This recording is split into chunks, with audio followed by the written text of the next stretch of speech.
richtárom nemohol byť kadejaký od Kundes. Pôvodne dokonca ani prisťahovalec, ktorý sa neskôr stal mešťanom Kežmarku. Prípad Jakuba Kraja bol výnimkou. Ale ja spomeniem ešte niekoho pred ním. V 17. storočí ďalší legendárny richtár Zsigmund Moes. O čo sa zaslúžil?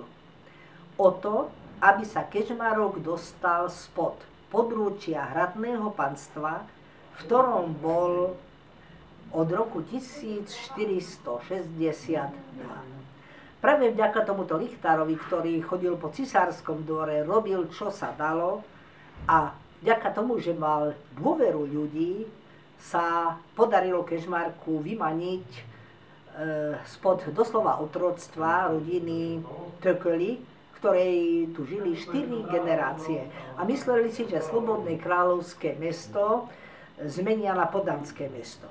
Nestalo sa tak. Kežmarčania dokonca prinášali svoje klenoty, aby sa len všetko rozstavilo, boli zlaté dukáty, aby mohli vyplatiť Tökölyho. Ale bez Zsigmunda Moesa by to určite nešlo. No a keď už spomíname históriu, tretí richtár, alebo predseda menuje, na ktorou Kežmarok nezabudne, je určite pán Jozef Varga, ktorý pre mesto urobil veľmi veľa.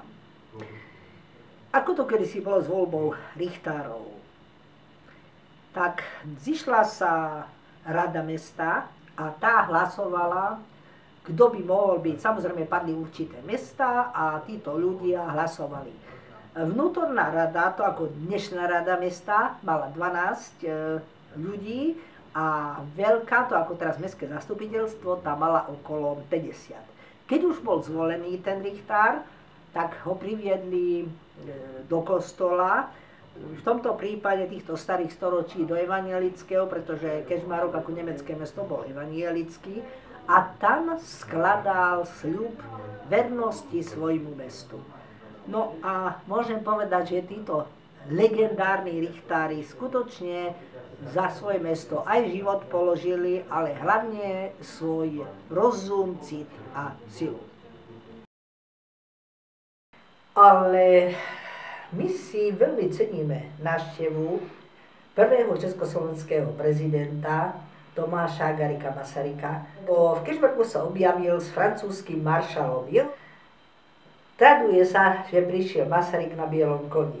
Neexistovala žiadna ochránka, ako hovorili mu otec vlasti, a to asi vystihuje všetko. A mali ho všetci radi. Kežmarčania pripravili od auta krásny koberec, čiže žiadne veľké show, ako sa to teraz robí. Jednoducho, pretože aj pán prezident Masaryk žil skutočne jednoduchým, nie prepichovým životom.